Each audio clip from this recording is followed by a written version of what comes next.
Hi there, I'm Michelle the Painter from Berkshire Paint and Sip, and this is Paint and Sip at Home.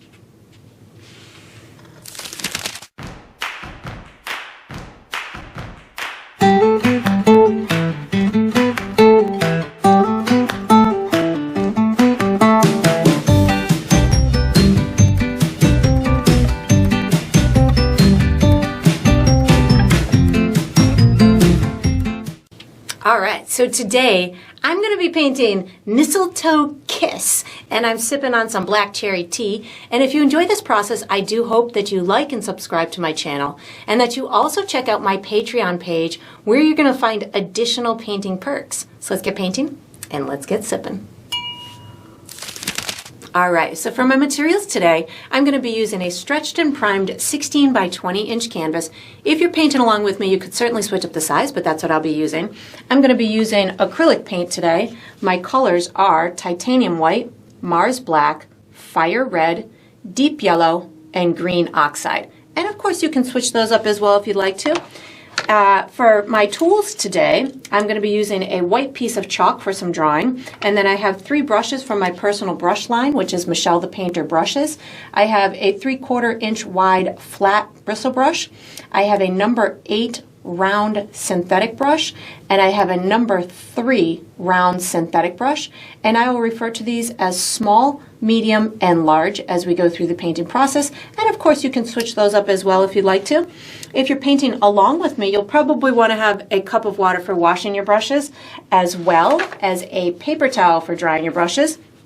And down below this video, in the video description, I will be providing you with a few additional resources that can help you throughout your painting process. One of them is a link where you could purchase the same exact paint kit that I'm using, from the same size and type of the canvas to the same type of paints and brushes and all the good stuff in between. So that's there. There's also a link where you could download a free image of the final painting. So you can print that and use it as visual reference as you go through the painting process.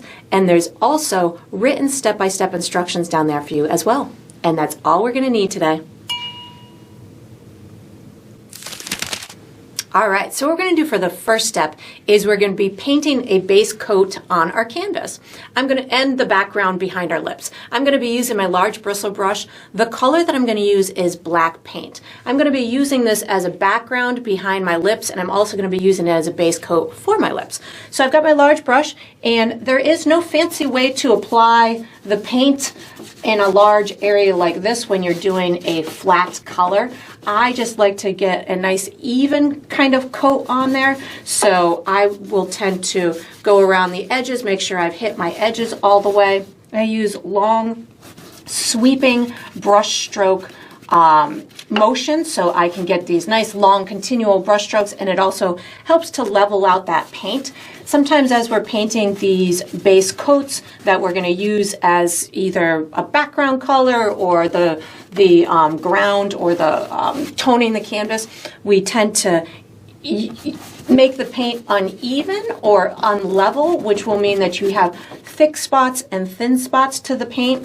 Acrylic paint does tend to be self-leveling as it dries, so it predominantly will, once it's dry, lay nice and flat to the canvas. But if you've done it and you have some really heavy, thick spots, they might end up leaving like a little bump in your canvas, which might not work out so well for the type of painting that you're doing. You might have the evidence of those bumps and lumps and stuff. So what I like to do is do these nice long sweeping brush strokes. I do use a firmer brush so that way it pushes it and pulls it enough so it becomes nice and flat to my canvas. And then once I've got it all on here, what I'll do is I just do really long strokes back and forth to make sure that it's all nice and level and that I have hit every spot on my canvas. And then we are going to be using our piece of chalk for the next step. So once you've got a nice coat on your canvas, you can put your large brush away, take out your piece of chalk, and get ready for the next step. Alright, so what we're going to do for the next step is we're going to be drawing an outline for our lips. I'm going to be using my chalk. I do recommend before you start this step that you make sure that your canvas is dry. So this is that time where you get to take an extra long break if you'd like to. Or you can find some kind of fun fanning method to get it dry. Or you can do as I did and just whip out a blow dryer and get it dry that way. So what I'm going to do is I'm going to guide you through a series of markers. We're going to connect those markers, and by the time we're done, we'll have a shape that resembles a set of lips.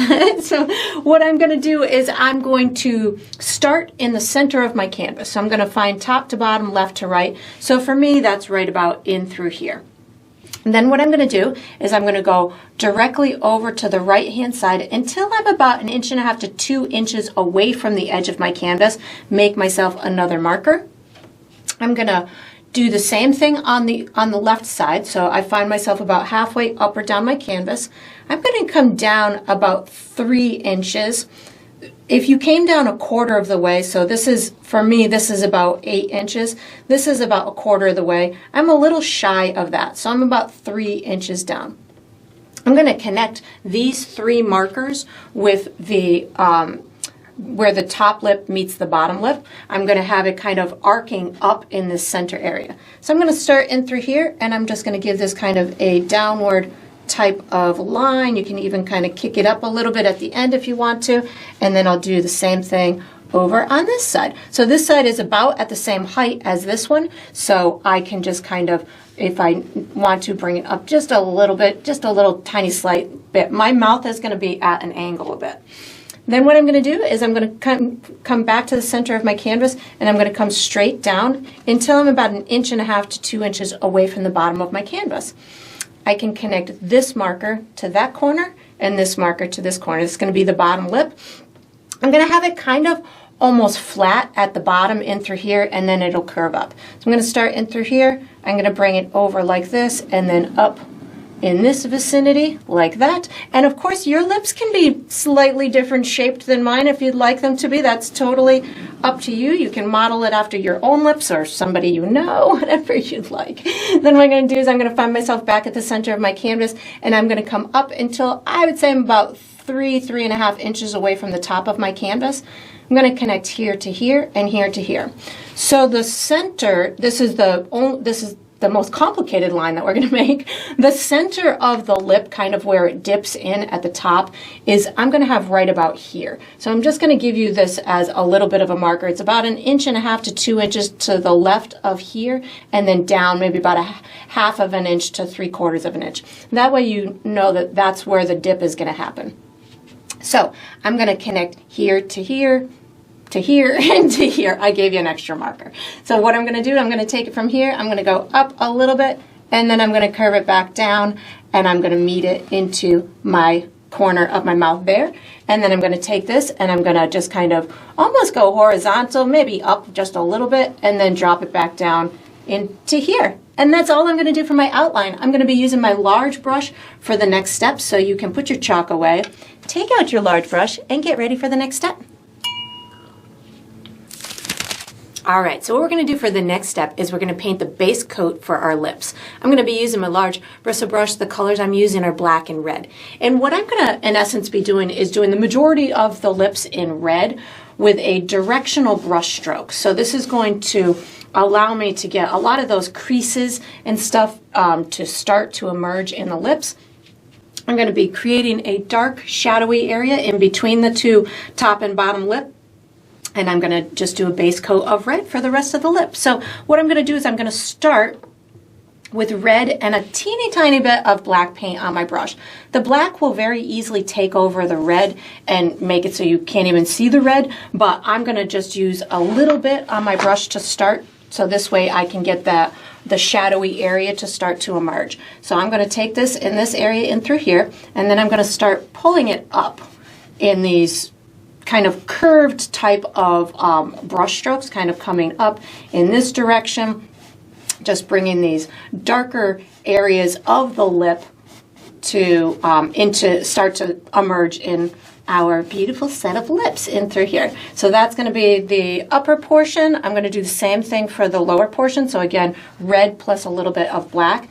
And I'm doing this in the direction that I feel the lip curves. So the bottom lip I feel is going to kind of curve more out and kind of in a downward motion, and this one would kind of curve in that upward motion. So I'm using my directional brush stroke in order to give the viewer the information as to what the volume on those lips is. So that's pretty good in through there. I'm going to pick up a little bit more red just so I can make sure that you can see the direction that I am aiming for in through here. Just picking up a little bit more red, and it will get darker as it dries because of the black background. So, and because we're using black on our brush right now, but this just gets it started. So now what I'm going to do without washing my brushes, I'm going to start picking up just red paint. I'm going to just kind of start in these corners of the mouth just because I know that I probably have a little bit of black paint still on my brush, and the darkest area is going to be right in the inside kind of where the two lips meet. So I'm just kind of getting this on in through here. And then what I'm going to do, I'm just going to kind of outline the chalk area in through here so I can get most of that to disappear for my ease of painting. And if you still have chalk left after this step, it's okay. We've got lots more to go. And then I'm softening the inside of this line as it meets the lip. I'm going to keep picking up red paint now, and I'm going to continue with this same directional brush stroke. So think of it like you're painting around the outside of that lip, and it converges kind of in the center of the set of lips like that.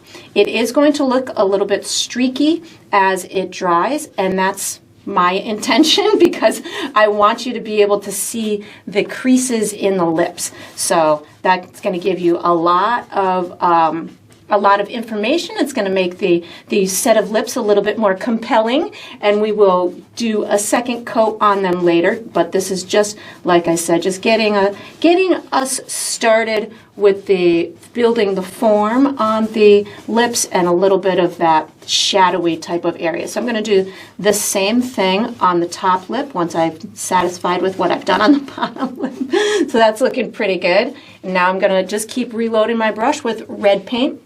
I'm going to do a similar process, kind of just bringing it in that directional type of brush stroke. While I've got a little bit on my brush, I can hit this exterior edge. So this way, again, I'm just kind of eliminating my chalk mark, but keeping kind of a softer, not darker, but a little bit darker of an edge because I hardly have any paint on my brush.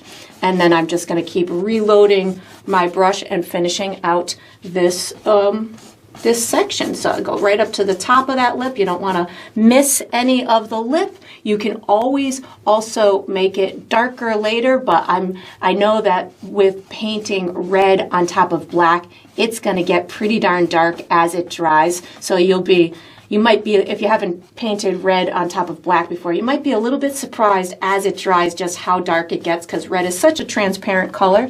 But I built this set of lips with that in mind because I wanted to show a lot of volume to them. So we're doing this on purpose, and it's going to look fabulous by the time we're done. And then once you've got this done, we are going to be using this same brush for the next step. So you can just wash it and dry it, and just make sure I've got this on the way that I want and that it's reading the way that I want. So once you've got this done, like I said, you can wash and dry this large brush and get ready for the next step.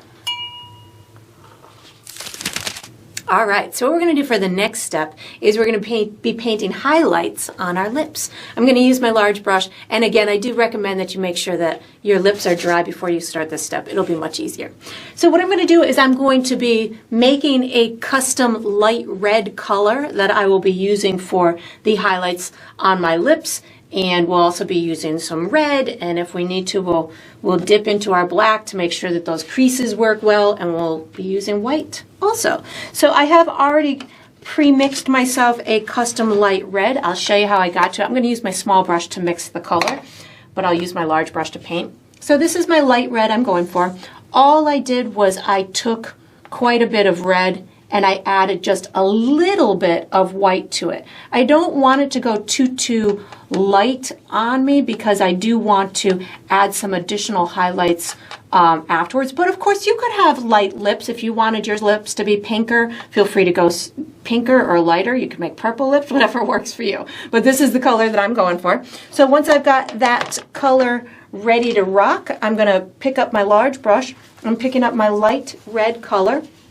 And I'm going to start in the same motion that I've already created. So I have this directional brush stroke that I've been using. I'm going to continue to do that. But as I'm building these lips, I want the brightest part to be the part that pops out the most to the viewer. So for me, that's going to be in this region in through here, as well as in this region in through here. So that's where I'm going to start with this lighter color.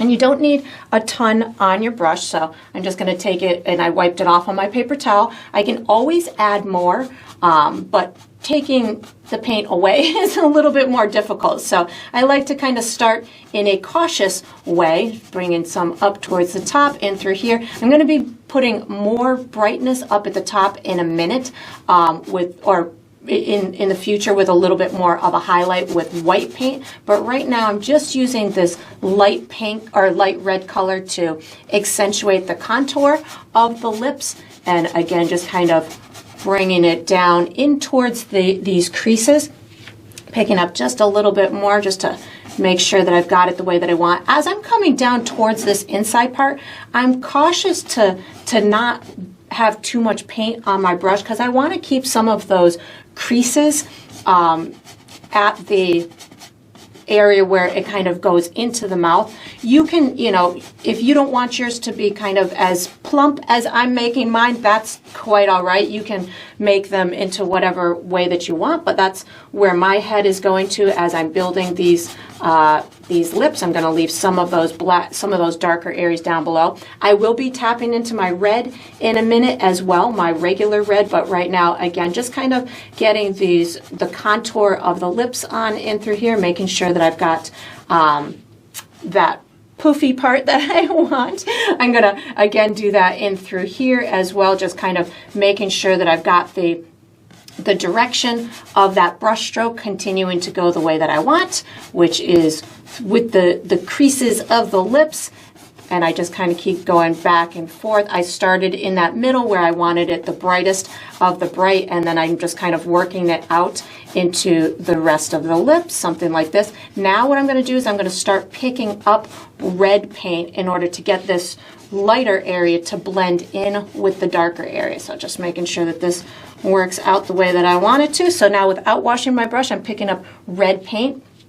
And you can really start wherever you want with the red paint, but I'm thinking I definitely want it down towards the bottom and getting it to blend up into that lighter region. And with doing something like this, it may take you a couple of layers to get those colors to work with each other as much as you want them to.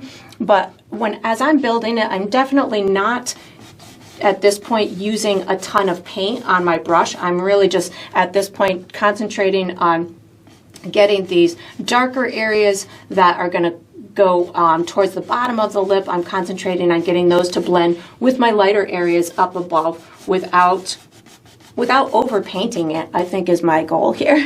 And I'm just, again, picking up a little bit of red, I think that was a little bit too much paint, so I just wiped it off on my paper towel. And I didn't wash my brush between using the light red and the dark red, so this way they can really, whatever remnants I have on my brush can really talk, the colors can really talk to one another, the light to the dark.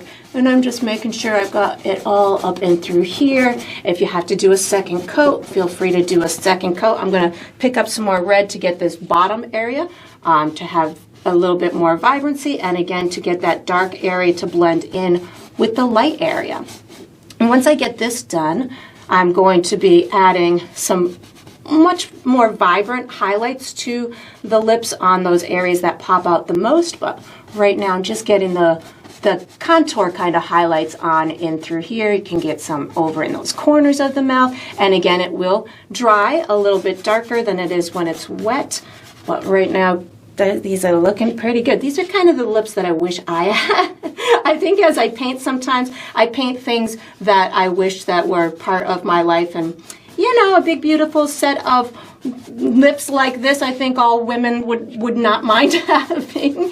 And then once I've got that, I'm going to pick back up my light red color to just kind of do a second pass, making sure that these two kind of overlap. You can, again, make it into whatever you want. I just keep adding the light red and the dark red. I'm kind of flipping back and forth between the two right now in order to get them to merge into one another and to look like they are just blending well. I just picked up a little bit more red to get into this area in through here. So again, this section in through here was my lightest of light, and then it gets darker as it goes in towards the center of the mouth.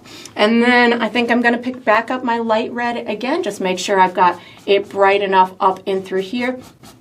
And then we will be using this same brush for the next step. So once you've got this highlighted area on the lips and you've got it blended with the darker area, you can certainly go over a couple of times if you want to in order to get those colors to really speak well to one another. But what I'm doing right now, just so you know, is I'm wiping my brush off on my paper towel because I felt like I picked up a little bit too much paint in through there. So I'm getting it to blend out, but I'm also, so I don't overpaint it, I wipe the excess off on my paper towel. And then I'm going to use this same brush for the next step. So once you've got this done, you can wash and dry this large brush and get ready for the next step. All right, so what we're going to do for the next step is we're going to do the final details on our lips. I'm going to use my large bristle brush. You could certainly use a smaller brush as you see what kind of details I'm going to be doing. You may choose to use a smaller brush on some of them, but I think I'm going to get away with my big brush on all of them. What I'm going to end up doing here is my final details are going to be these little kind of almost creases or divots in that upper lip, kind of showing that it's got creases, I guess. I'm avoiding calling them wrinkles because I don't know if we like to say that we have wrinkles in our lips, but little creases and stuff. And making sure that it really looks like it goes inside the mouth and through there. And then I'm going to add some almost like sparkly wet type of highlights at the top, maybe with some little speckly white marks, and then maybe accentuate the highlight in through here to make it have like a glossy type of a wet look to it. I'm going to start with my dark stuff, my little dark details. So I'm going to put a teeny tiny bit of black paint on my brush. And what I'm going to do, if this is kind of the center of my mouth, I'm going to go maybe about a third of the way over to here. So if this is about half, somewhere in through here, I already have kind of the start of my little crease in through here, and I'm hardly using any paint on my brush. And I'm just going to kind of bring it up in that direction. I can use, well, I see another little dark area in through here. I can kind of utilize that. I'm going to wipe my brush off on my paper towel just to get this to kind of softly blend out. I can have it darker down here, and then it just kind of blends up into that lip. Maybe we've got a little dark area kind of in through here that just kind of pops up just a little bit. We can put a little tiny crease. I've already got some dark areas from that original part, so it can maybe just bring a little bit over in through here. Maybe we've got another one kind of coming over in through here, and I don't have to do much. I'm really just giving this soft illusion that there is, in fact, a couple of little creases in those lips. You could do some down at the bottom too if you wanted to on that bottom lip, but I'm thinking I'm gonna keep it the way that it is. I think it's pretty cool the way that it is. And if you wanted it any darker right in between where those lips are meeting, you can certainly scrub in a little bit of that black paint in through there as well. And then what I'm going to do is I don't have hardly any paint on my brush, but if you had a lot of black on your brush right now, I would wash it off. But I don't, so I'm just going to pick up a tiny bit of red paint just to make sure that those dark areas that I did blend in nicely with the color next to them. So I'm just taking a little bit of red paint and just making sure that those blend as much as I want. These guys look pretty good in through here, so I don't think that I need to do much to these, but just making sure I cross all of my T's and dot all of my I's as I'm going through this process. So this is just a little bit of red on my brush. I think I also want just a little bit more red in through here at the top part of this lip in through here, so it's not so pink as it's going into the mouth like that. That's looking pretty good. So now what I'm going to do is I'm going and making sure that my corners of my mouth are done too. So now what I'm going to do is I'm going to start adding my bright highlights. So I'm going to wash and dry my brush, and I'm going to pick up my light pink plus a little bit of white paint on my brush. So I have light pink, a little bit of light pink, and a little bit of white. And what I'm going to do is I'm going to start kind of speckling this top part of the lip. I'm not going to the tippy top. I'm a little bit away from that, and I'm just going to kind of give myself almost like a V, a wide V type of shape with these little tiny speckles of this light color. And then I'm going to just kind of fade it out. I can fade it up so it fades into the top, but my brightest part is a little bit away from the edge of that lip. I'm going to reload my brush with the same color combination, a little bit of my light pink plus white. Just put a little bit more of that sparkle on in through here. You could really make yours as wet looking as you want or as subtle as you want. It's really up to you how far you want to take that vibrancy. And then with those two colors on my brush, I'm just going to kind of tap and pull it down that lip in that curved direction. So this is adding little sparkles and little streaks, and it's going to give you that appearance of that wet or shiny look down that lip. And you can pull, it doesn't even have to be consistent soft streaks. You can pull like one or two very vibrant ones. It'll be, again, up to you how you want to how bright you want to make that. I'm going to do the same thing on the bottom lip.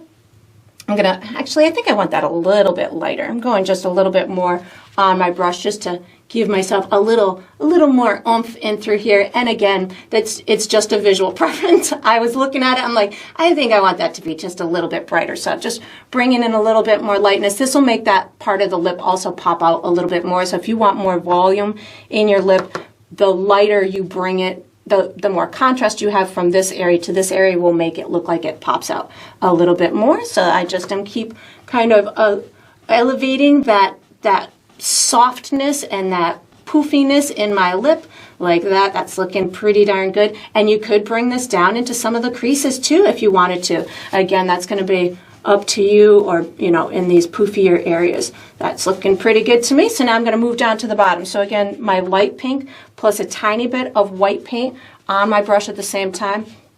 I'm going to have this, if this is the center of my lip, I'm going to do it more over in this direction. And again, I'm curving it with that original curve that I had, only this time my brush stroke is shorter. So I'm not going the full length of the lip. I'm just kind of bringing it in a partial area of that light section that we had done earlier. And I kind of just keep going back and forth until I feel myself almost starting to run out of paint. But because I did not start with a lot of paint on my brush, I'm able to get this kind of a smoother transition where I'm not over painting it. I am just, doing these delicate little highlights where it's going to make it look like it's a little bit wetter and shinier.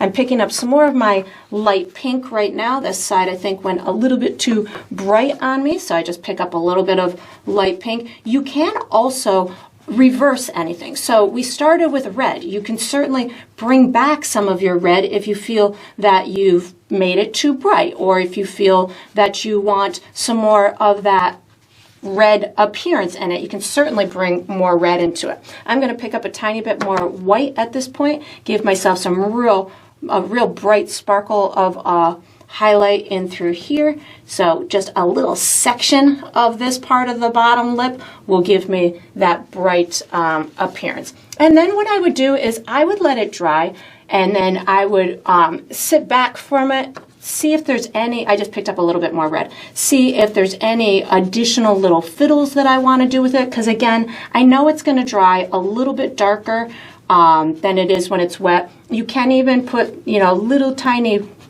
wrinkles in this bottom lip if you wanted to. If you're going through this process and you're like, oh, I really like that one up there, you can certainly pick up a tiny bit of black paint and you can, put little tiny wrinkles wherever you want. If you want to accentuate any of these little areas on the lips, I just picked up a tiny bit of black paint, and you can just make sporadic little wrinkles throughout the lips. That's going to be up to you. You can also do it with white paint.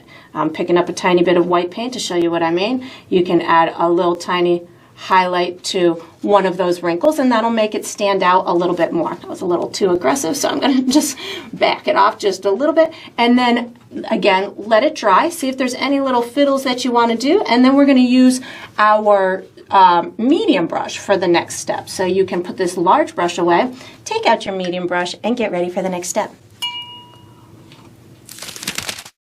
All right, so what we're going to do for the next step is we're going to be doing the base coat for our ribbon and our mistletoe leaves. I'm going to be using my medium brush. The colors I'm using are red and green. So I'm going to be doing my mistletoe leaves with green and my ribbon with red. These mistletoe leaves, I'm going to have them kind of hanging in this area in through here, kind of draping in front of the mouth. They are kind of long oval shaped type of leaves. So what I'm going to do is I'm going to start up at the top and then just build myself some like little tiers of the leaves. I'm using my green oxide to start. So if this is like where my lip, the corner of my lip is, I'm about halfway between this bump and here of where I'm starting my mistletoe leaves. So what I'm going to do is I'm going to kind of bring this down in this direction, and I'm going to put one of them kind of just hanging over in through here. And yours do not have to be the same exact shape as mine. I'm just doing a nice generic type of shape. I know that because I am doing, I'm using a student grade paint. My paint's going to be a little transparent or translucent for the first go around, so that's okay. We're going to be doing highlights and shadows, but you'll notice that I'm going to use this to my benefit.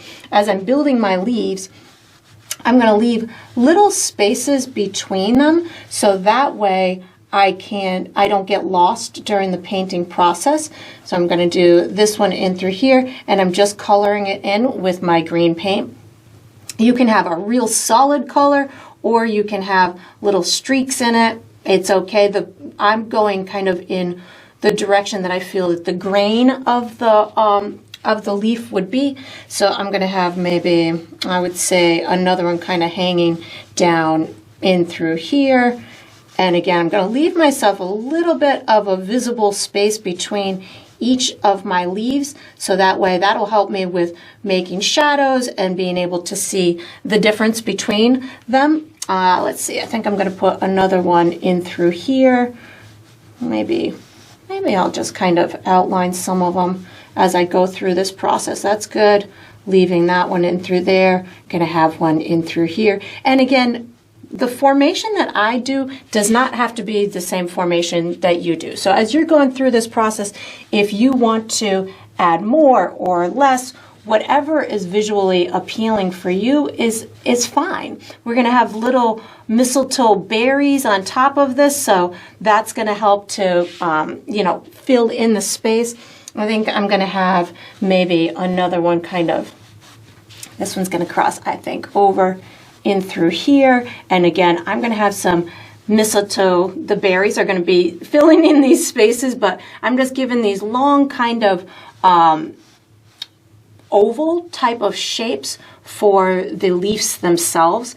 And when we go to add the highlights and the shadows and all that good stuff, that'll help to make this look a little bit more realistic. Whereas now it just looks like some green shapes as I'm going through this process. Down here, I think I'm going to have a couple of them maybe separated out a little bit. Maybe this one kind of comes in through here, and I think I'm going to have a couple underneath here as well. Maybe I'll have one kind of coming out in a curved manner like this. They can be, if you're seeing them from the side, you can see them in a little curved way. You can see them kind of just hanging down straight. They're just kind of oval type of leaves They're not very fancy, the leaves themselves. I think the fun part comes with putting a nice pretty red ribbon and having the idea that you're going to get kissed under the mistletoe if you stand under it. I don't think it has anything, the fanciness doesn't come from the look of this particular plant. Maybe the little berries, they look like little pearls to me. So anyways, so those are going to be my leaves. I'm going to wash and dry my brush. I'm going to put red paint on my brush to create where I want the essence of my ribbon to be. So I'm just going to do we're not going to see the tie on the ribbon. We're just going to see the pieces of the ribbon. The tie is going to be up out of view and range. So I'm going to pretend like there's two loops like in through here, and then I'll have a nice long kind of cascading type of ribbon just hanging down in this direction. I really kind of wanted to, when I was doing the design for this painting, I wanted to balance the redness from the lips with something. So it was an easy decision to make to tie it in with a pretty, ribbon coming out of this corner of the canvas. So that's how I decided to do it. You could certainly, I could have put skin around the lips and done an entire face, but I figured this would be much more relaxing and fun painting than trying to do skin tones and stuff like that. So this is the direction we went with it. And then this one in through here, I'm going to bring this one right in front of the lip. So this is going to help to add a little bit more of a dimensional element, just like we're having the mistletoe hanging in front. This little bit of a leaf or the ribbon hanging in front will do a similar thing. And then we're going to be using, use the small brush for the next step. So once you've got this done, you can put the medium brush away, take out your small brush, and get ready for the next step. All right, so what I'm going to do for the next step is I'm going to finish my mistletoe leaves. I'm going to be using my small brush. The colors that I'm going to use are black, green, red, yellow, and white.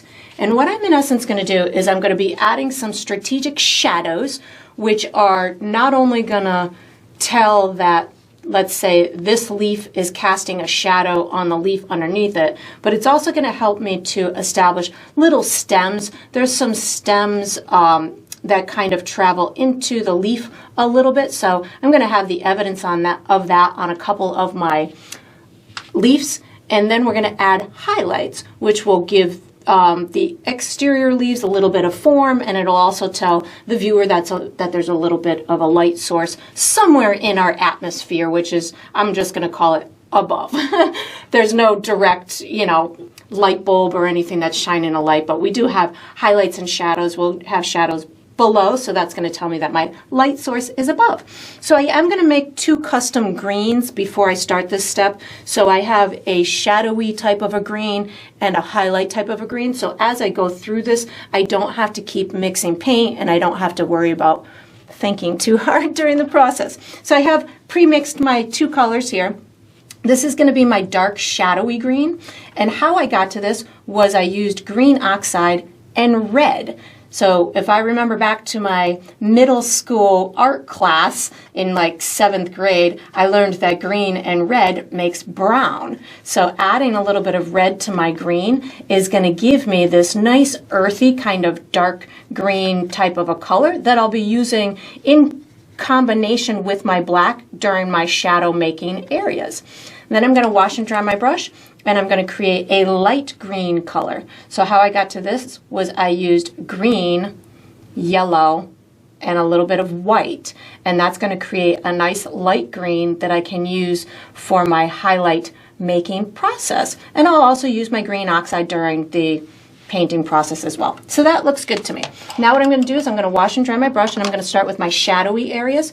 So first I'm going to pick up a tiny bit of black paint on my brush, and I'm going to create these little, almost the illusion of kind of shadowy stem type of areas. So I have a little bit of black paint on my brush. I'm just going to kind of bring this down in this direction. Maybe we've got another little shadow up in through here. I'll do the same thing on this little guy over in through here. So I'm just creating the illusion of some shadows to create what will be, we're going to put a little bit of a bump for a stem that kind of grows into or out of the leaf itself. I just picked up a little bit more black paint so I can get this shadow to emerge underneath this leaf in through here. The shadow is going to cast itself onto the leaf underneath it. So I just have a little bit of black on my brush. In a second, I'm going to pick up that dark green so I can get this to blend in.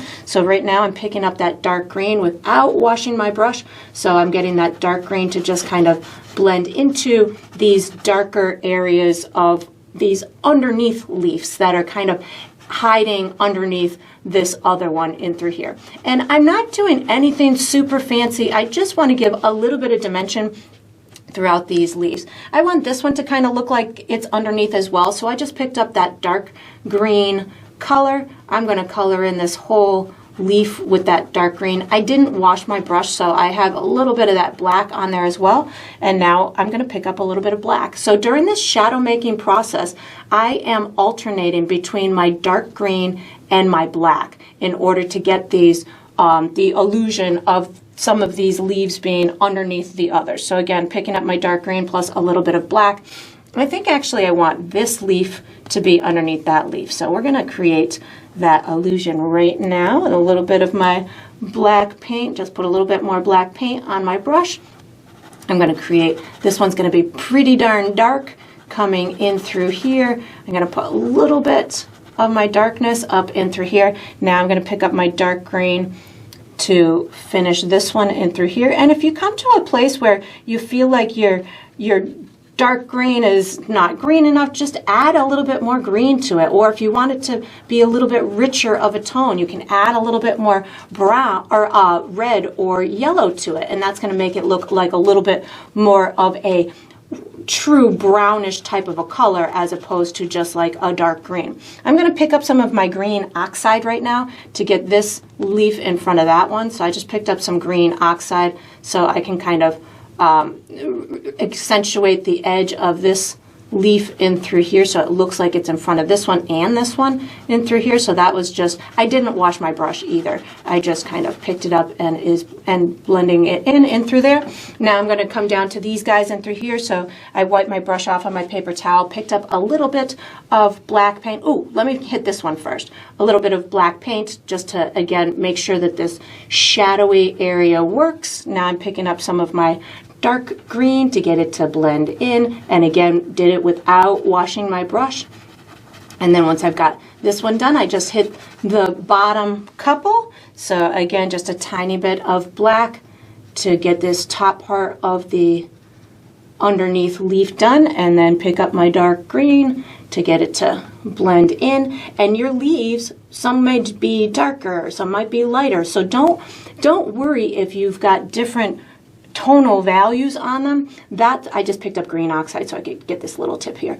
That's going to be fine because they're laying on top of each other. One's going to be catching the light a little bit different than the other one, so don't feel that they all have to be exactly the same value or the same shade of green. They can really take on different shades based on, you know, if they're set a certain way underneath another one, or if the light is catching them a certain way. So don't worry about that, about them being the same exact color. This again is just my dark green plus a touch of black. I want this one to go pretty darn dark in through there. And then I'm gonna hit these last two, and then we'll hit some little highlights. I just picked up more black. Again, this is just kind of a repeat type of process where I'm putting the darkest dark right underneath the leaf that sits on top. And then I think I might actually, when I do my highlights, I might add a couple more of the illusions of stems on these, on some of the ones that are poking out down at the bottom too. But I just picked up some of my dark green to get the rest of this leaf done. It's more like kind of like an olive type of a green that I'm using for this, that I'm calling a dark green, even though it's not too much darker than my green oxide. It's just really a different tone or a different shade of green. I'm going to pick up a little bit more black, get this little guy underneath here, and this is where you can close off any evidence or areas that that red might still be showing through with the lips. And then once I've got this last one done, I'm gonna see if I'm gonna put any more little stems in place that I feel I might want to do. Like, I think I want maybe one kind of coming out on this leaf in through here. So that was just a little bit of that black, maybe a little one on this guy in through here. So now I'm going to put some highlights on. So I'm going to wash and dry my brush, and I'm going to be using that light green plus my green oxide, and I might use the dark green too, but I'll call them out as I use them. If I start to just kind of alternate with them, I'll let you know. But right now I just picked up a little bit of my light green, and I'm just going to kind of go on the opposing side of that little stem that we created. So this just kind of starts my process with making these little stems just pop out just a smudge. I don't need to do much. Now I'm going to start adding little highlights onto the leaves. So maybe this one's got a good highlight in through here. Wherever I want that leaf to pop out the most, or to show that there's a little bit of contour to the leaf, that's where I'm going to put that highlighted color. And then what I can do is, once I've got it on there, I can pick up my green oxide to get it to blend in with the rest of that leaf. So you don't have to do a lot on these leaves because they don't have a lot of veiny detail. They just really have a nice kind of generic shape, which is great to paint because we don't need to do a whole heck of a lot. But I like to kind of give that illusion of form and shape, so that's where I just picked up more of that light green color. So I'm going to put that in through here and then just kind of rub it out. So that's going to put kind of a little bit of a bump on that leaf. And I'm going to concentrate these highlights more on the leaves that are kind of on the exterior of my mistletoe bundle. That's not the right word, but I'm searching for what this would be called. But the clump of mistletoe.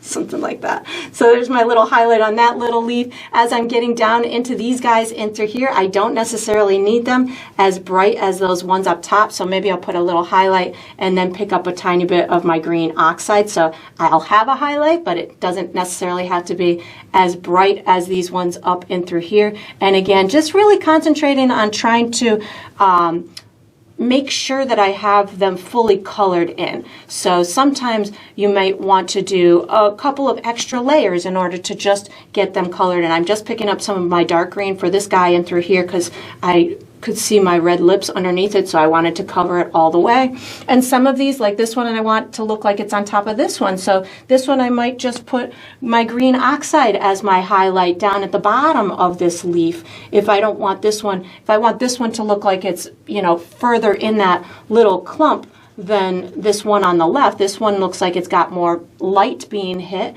This one looks like it's kind of set back a little bit. So those are just little tricks that you can do in order to explain to the viewer which leaf is in front, which one is catching the most light. Right now I am switching back and forth between my light green, green oxide, and my dark green. So that way I can kind of transition from the light areas into the dark areas. And I'm trying to, I think I'm kind of hitting each leaf on its own, just kind of saying where I want that highlight, if I want it to be more of the light green or the green oxide, and then I just get it to blend in with the rest of the leaf, not taken away from the shadowy area, just making sure that I've got it all painted in. I got a little bit on the tip of this guy in through here, and then I just pick up my green oxide, make sure that I have it blended the way that I want. And then these little guys over here, I think I'm going to just go with my green oxide to get these little tips the way that I want them to be, because I'm going to have the little berries that are going to be covering these as well. And then once you've got this done, I would always recommend letting it dry, seeing if there's any little fiddling that you want to do. And then we're going to be using this same brush for the next step. So once you've got this done, you can wash and dry your small brush and get ready for the next step. All right, so what we're going to do for the next step is we are going to paint the base coat for our berries, and we're also going to finish our ribbon. I'm going to use my small brush. The colors that I'm using are black, white, and red. And what I'm going to do is I'm going to do a base coat of gray for my berries, and then we'll do a little bit of highlights and shadows. Maybe not highlights. Well, yeah, highlights and shadows for our ribbon. We'll put the fine-tuning details on it. So I'm going to first create a custom gray color for my berries, which of course I've magically done, but I'll show you how I got to that. So this is my color I'm going to start with. How I got to it is just a little bit of white and black. So no fancy gray mixture here, just a medium to light tone for my gray color. This will help us build form and dimension on our little berries. So once I've got that color, I am just going to be sporadically putting some berries in place. I'm going to be putting them in places that I want to. When I was looking at these plants, they can have little clusters of these berries, or they can be single berries, and they can kind of be different sizes throughout the one plant. So have fun with it. There's not a firm rule as far as their size or their placement. So I'm just going to kind of put one in through here. I'm going to put another one that's kind of behind it, maybe somewhere in through here. And you can do partial ones. If you're going to do two touching like I'm doing, if you need to, you can leave a little gap or space between them so you can visually see the difference yourself as you're painting, so you don't get lost. So that's going to be two in through there. I'm going to have two little baby ones. Well, they're not that baby. two down in this vicinity. So maybe something will go something like this. So I guess I'm having mine maybe about 1/2 of an inch to 3/4 of an inch wide. And they're pretty circular in shape, but again, they're probably not going to be all exactly the same proportionate size from one area of my plant to the next. And I'm going to do partial ones, like maybe one behind it in through here. And then of course I'm leaving myself that little tiny gap if I need to, so I don't get confused as to which berry is which. And then I think I'm going to have 3 pretty larger ones in through here. So let's go. I'm going to have one kind of covering this little intersection in through here like this. And these ones I'm going to have a little bit bigger, so maybe they look like they're a little bit closer than the other ones that I did. Then maybe I'll have another, maybe we'll have a little one in through here. Maybe this one will be a little smaller. Of course, again, you can have yours whatever way you want. They don't have to be exactly as mine. And then I'm going to have one right at the bottom of these guys and through here. So maybe this one overlaps that one a little bit, something like that. And then once I've got these guys in here, I'm going to wash my brush so I can finish up my ribbons. So I'm going to, whoops. I'm going to hit my canvas in the process. That's looking pretty good, so I'm going to wash and dry my brush. So my ribbons, I really don't need to do much. I just want to make sure that, one, I can't see through that red from one spot to the other, or if I can see through it, it makes sense, whatever I'm seeing behind it. I'm going to put some darker areas to show that it's maybe curved in, and maybe some lighter areas to show that it's curled out. So I'm going to start with a little bit of red and black on my brush. So not much, just itty bitty bit. I know where it crosses over here, I want this to be a little bit darker, like we're seeing the underside of it. You also, before I start this process, I want to tell you, you also want to decide which piece, if you have them crossing over one another, you want to decide which one is in front. So for me, I'm going to have this one in front and this one in front. So that way, as I'm painting, I keep that in mind. I can paint this one in front of the one behind it. I'm going to paint this dark color right over this important spot where the background is light versus dark, and that'll help to disguise that there is transparency to my paint. Even if I wanted to still be pretty red down at this bottom, I used that black as a shadow maker and disguiser for that one integral part that was going to be a trouble spot being transparent like that. And then I'm going to add I'm digging like the color that this is in through here.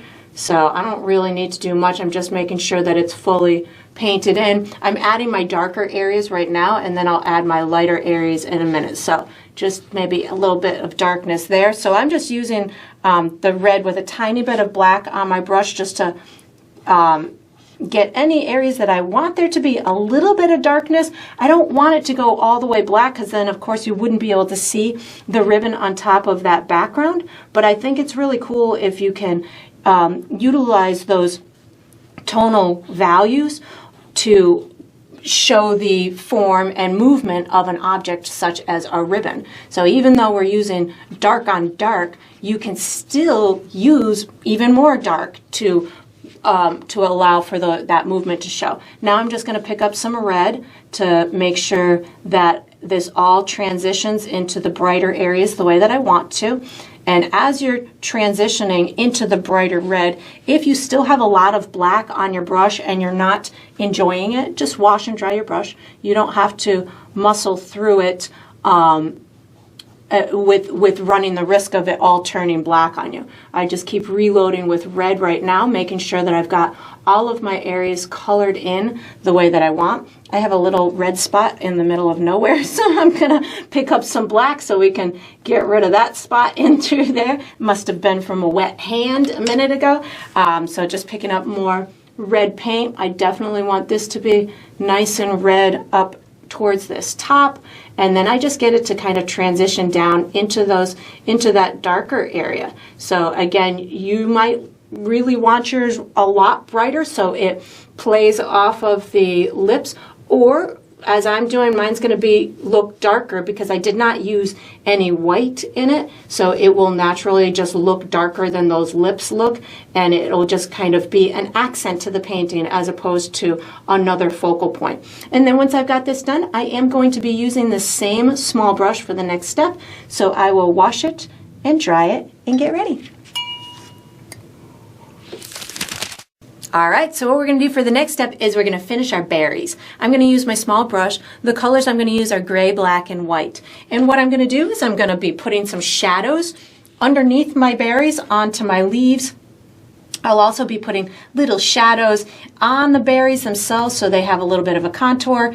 We'll put a highlight on them so they look nice and shiny, and then we'll put there's like a little seed thing on the ends of them. So I'm going to start with a teeny tiny bit of black paint on my brush, and I'm going to create shadows underneath my berries onto the leaves themselves. So whatever that shape of the berry is, I can bring a little shadow of it right onto that leaf. You may not feel it's necessary to do it to all of your berries, depending on where you have placed them in the whole scheme of things, but I feel that most of mine would probably cast a little bit of a shadow underneath them onto the leaf next to it. So that's what I'm doing. I'm going to put a little shadow here, and I feel that this mistletoe is away from the lips. So if it was closer to the lips, I might put a shadow on the lips themselves, but in my head it was a little away from the lips. And if my light source is above, I don't feel that the shadow would be hitting the lips, but if you felt differently on your end, you could certainly put a shadow on your lips as well. But just putting little shadows underneath these berries onto the leaves themselves. Now what I'm going to do is I'm going to pick up a little bit of gray on my dirty brush. So I have a tiny bit of black plus a little bit of gray on my brush. And I'm going to, on my berries, I'm going to put shadows where I feel they would be necessary. So if I feel this shadow this berry is sitting underneath this little leaf in through here, I'd put a little shadow maybe between the berries and underneath it. This one, maybe I'll put a little shadow on the top. I'm going to, I just put a little bit of water, and I'm picking up a little bit more gray paint right now so I can get this to blend just a little bit on here. The shadow doesn't have to necessarily blend all the way, but if you're doing like a contour shadow under, let's say on the bottom of like this berry, I might want that shadow to blend into the berry itself. But if it's a shadow of the leaf, on the berry. It doesn't have to be blended. And then I think this one I might have a little shadow up on the top from this leaf. So I'm going to put a tiny bit of a shadow up on here. So again, this is black plus a little bit of gray. I don't want it to go all the way black, and I don't want it to be all the way gray. So it's somewhere in between with both of those. And I think maybe I'd have a little contour shadow at the bottom of this guy in through here, maybe a little bit in through here, so that now I'm picking up some of my gray so I can get that contour shadow to blend up into the berry a little bit like this. And again, not doing a ton of, maybe a little bit down here too, not doing a ton of detail, but enough to make these look a little bit more three-dimensional as opposed to flat. So again, just a little bit of my black plus gray to give myself a little contour shadow at the bottom of these berries in through here. And then I'm going to wash and dry my brush, and I'm going to put a highlight on them. So washing and drying my brush, I'm going to pick up a tiny bit of white paint, and I'm going to give little bits of highlights where I feel it's going to be sticking out the most on the, where the berry will stick out the most from beneath the leaves. Then I can also take it and fade it out a little bit if I want to. I like to have the shiny effect, which would mean I'd have more of a firm kind of bright white spot. But if you feel like, especially on these bigger berries, if you feel that you want a lighter area other than the gray that we used as a base coat, you could certainly blend out this highlight a little bit, and then you pick up more white and accentuate just a little tiny pop of it. So you could do a little bit of a blend and then add a brighter spot on there. So just adding that little white, and I'm going to blend it out just a little bit. So I just wiped my brush off on my paper towel to blend it out a little bit, and then I will, and I'm just using the side of my brush. You could certainly use a smaller brush if you wanted to, but I just picked up more white, give myself that little pop of shininess on there. Now I'm going to wash and dry my brush. I'm going to put the little seeds on there. So I'm going to pick up a tiny bit of black and gray on my brush at the same time. And I'm going to give myself just these little itty bitty marks. They don't have to be all in the same spot. They can be little circular, they can look little oval. It'll all depend on what angle you're seeing it at. And I'm just putting these little marks. And then once you've got this done, we're going to, oh, I need to close off this little section right here. Sorry about that. I see I left a little gap between these two. I just picked back up a little bit of my gray and a touch of black just to close that off in through there. And then we're going to use this same small brush for the next step. So once you've got this done, you can wash and dry your small brush and get ready for the next step. All right, so we are on to the final step. This is the final step of every painting, which is to sign it. So I typically sign mine in the bottom left or the bottom right. I'm going to be using my small brush. I'm going to be signing mine with red paint in the bottom right-hand corner.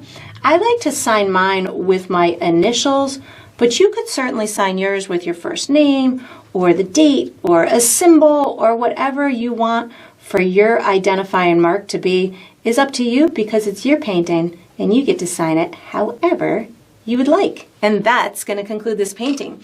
I hope you enjoyed the process. I hope you painted yourself a very cool, romantic, holiday-inspired image, and I look forward to painting and sipping with you again sometime.